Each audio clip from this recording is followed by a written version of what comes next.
Salut les amis, je suis content de vous retrouver dans cette vidéo. Je vous l'avais promis depuis quelques jours déjà de faire une vidéo sur la crypto-monnaie. Pour ceux qui ne me connaissent pas, je m'appelle Mehdi et aujourd'hui on va parler, comme je l'ai dit, de crypto-monnaie. Donc je vais vous expliquer en fait d'une manière la plus simple possible sans rentrer dans trop de détails techniques. Donc ceux qui s'y connaissent, s'il vous plaît, ne me descendez pas. Je sais que vos oreilles vont peut-être saigner à certains moments, mais moi ce que je veux faire c'est expliquer de manière simple ce que c'est la crypto-monnaie, pourquoi c'est bien d'en avoir, pourquoi il faut en profiter en tout cas le plus vite possible et comment en acheter, tout simplement. Donc c'est parti pour la vidéo.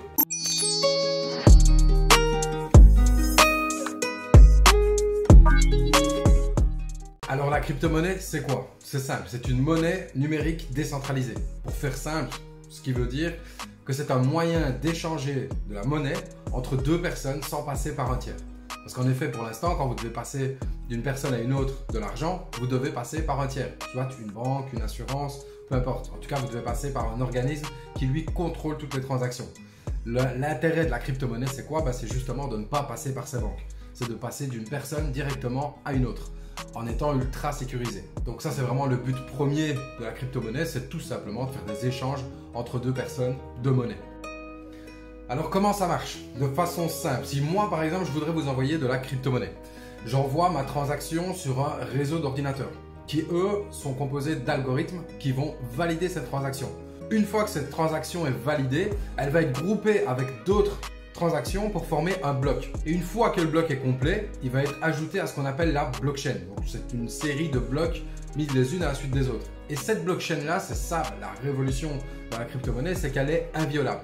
Personne ne sait la modifier. Donc en fait, tout le monde y a accès, on sait voir ce qui se passe dedans de façon anonyme, on sait voir les transactions, mais par contre personne ne peut la modifier, car personne ne détient la totalité de la blockchain. C'est ça tout l'intérêt de la blockchain. D'ailleurs, c'est tellement sécurisé et révolutionnaire que, par exemple, si vous pensez à Coca-Cola, Coca-Cola n'a pas sa recette notée sur un papier dans un coffre-fort. Il a sa recette sur la blockchain, parce que c'est inviolable et que personne ne saurait aller prendre leur recette. Alors je ne peux pas vous parler de blockchain sans parler de minage. Le minage c'est quoi? En fait c'est des personnes qui ont mis à disposition leur ordinateur pour pouvoir valider les transactions. Donc en réalité il y a des personnes qui sont rémunérées pour ça. Elles mettent à disposition leur ordinateur qui font des calculs à des vitesses phénoménales pour vérifier chaque transaction et ensuite les valider pour pouvoir les inclure dans la blockchain. C'est l'élément le plus important qu'il existe dans la crypto-monnaie. En réalité ce sont les mineurs. Sans eux rien ne serait possible. Alors maintenant, quel est l'intérêt d'avoir des crypto-monnaies ou de passer par la crypto-monnaie? Alors le premier intérêt, c'est simple, c'est celui que je vous ai parlé dans la première partie, donc c'est le fait que ce soit ultra sécurisé. Personne ne peut frauder dans la crypto-monnaie. Donc personne ne peut dire qu'il a versé de l'argent alors qu'il n'en a pas versé et inversement. On sait exactement quelle transaction a été faite ou pas, puisque personne n'a accès au carnet de compte, on va dire, et donc personne ne sait modifier ça. La deuxième raison, donc, c'est que la crypto-monnaie génère beaucoup moins de frais que le fait de poser votre argent dans une banque. Une banque vous retire de l'argent pour plein de choses, que ce soit pour la tenue de votre compte, pour les intérêts débiteurs pour ceux qui vont en dessous de zéro, pour votre carte, pour la gestion de votre compte, pour des transactions, pour tout. Il faut même savoir que les frais bancaires, donc tous ces frais-là, les petits frais qu'on pense que c'est des petits frais, c'est la deuxième source de revenus d'une banque. C'est quand même fou en fait de voir. D'ailleurs, on voit que les frais augmentent de plus en plus maintenant. Pour n'importe quoi, on nous demande de payer. Mais maintenant, pour des virements qui ont toujours été gratuits, enfin moi je les ai toujours connus gratuits, et on voit depuis quelques années que tout devient de plus en plus payant et surtout de plus en plus cher. Dans la crypto-monnaie, il existe aussi des frais. Le seul frais qui existe, ce sont les frais liés aux mineurs. Comme je vous ai expliqué dans la première partie, donc les mineurs aident à ce que les transactions soient validées. Donc forcément, ces gens-là, ils achètent des dizaines d'ordinateurs, de cartes graphiques, etc. qui leur coûtent beaucoup d'argent, tout ça pour valider les transactions. Donc ils font du travail à réel pour que ce soit sécurisé. Donc ces gens-là sont rémunérés pour ça. Maintenant, c'est beaucoup moins élevé que dans une banque de 1. Et en plus, je veux dire, là, ils font vraiment un réel travail de validation et de sécurisation. Donc je veux dire, pour moi, c'est mérité qu'ils soient rémunérés. Alors le deuxième intérêt d'avoir des crypto-monnaies, c'est tout simplement qu'elles ont de la valeur. Même si en elle-même, la crypto-monnaie n'a aucune valeur intrinsèque, je veux dire, ça ne vaut rien, c'est juste une information sur un ordinateur. Mais la crypto-monnaie s'échange comme une valeur boursière et prend de la valeur. Il faut savoir que le Bitcoin a démarré avec quelques cents, donc ça valait à peine quelques cents en 2009. Maintenant, le Bitcoin s'échange à plus de 13 000 $ l'unité.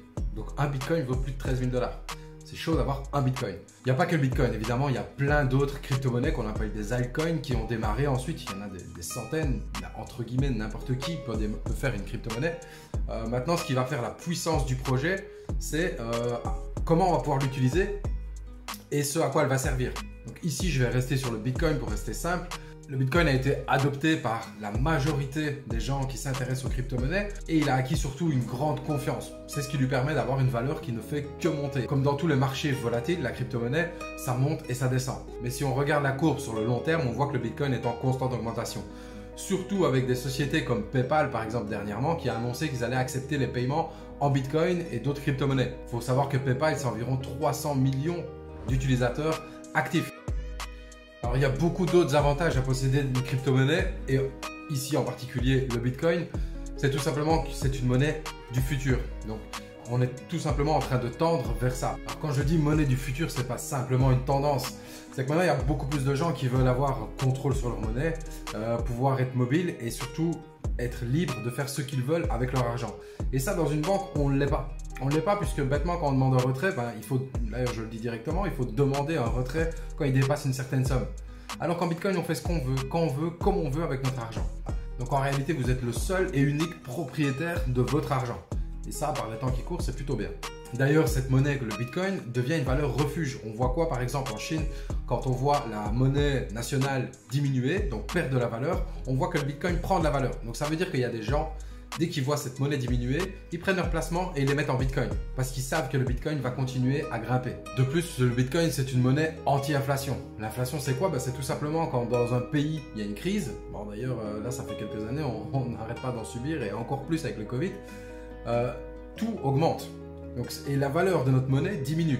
Donc en réalité, on a de moins en moins de pouvoir d'achat.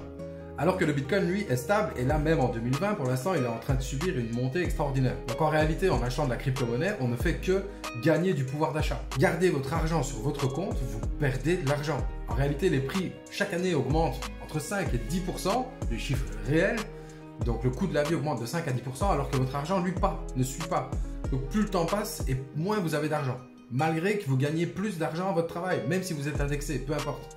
Donc en réalité, le Bitcoin, c'est quoi? C'est un refuge, c'est un moyen d'avoir plus d'argent, de faire prendre de la valeur à votre pouvoir d'achat, tout simplement.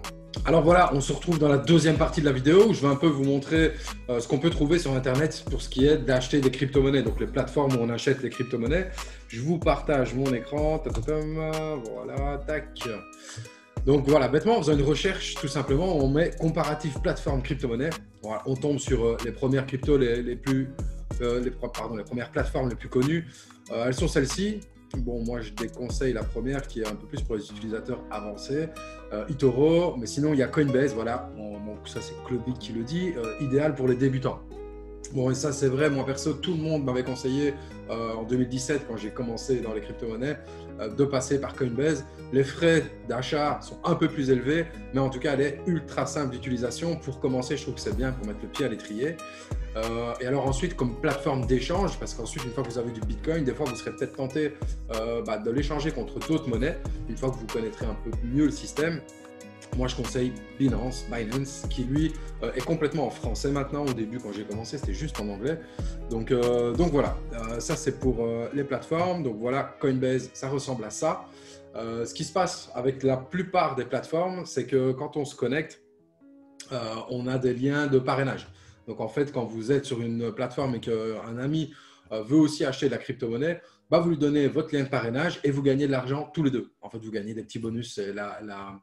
Donc les plateformes, elles font ça tout simplement pour gagner plus de sous, pour que les gens parrainent d'autres personnes et donc d'avoir plus de monde sur leur plateforme, tout simplement. Donc Coinbase, ça c'est pour acheter de la crypto-monnaie, la stocker. Bon, même si ce n'est pas du tout conseillé de stocker vos cryptos sur des plateformes, ça c'est certain, mais pour tout ce qui est de la sécurité, je ne vais pas faire ça dans cette vidéo, sinon ça va être un peu long. Maintenant, pour tous ceux qui veulent des informations complémentaires, tout simplement venez commenter sous la vidéo, que ce soit sur YouTube ou sur Facebook, vous commentez, vous me posez vos questions, vous venez me trouver directement en privé et je vous dirai comment sécuriser vos crypto-monnaies.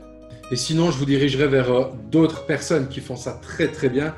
Il y a un YouTuber qui s'appelle Asher, le nom de sa chaîne c'est Asher.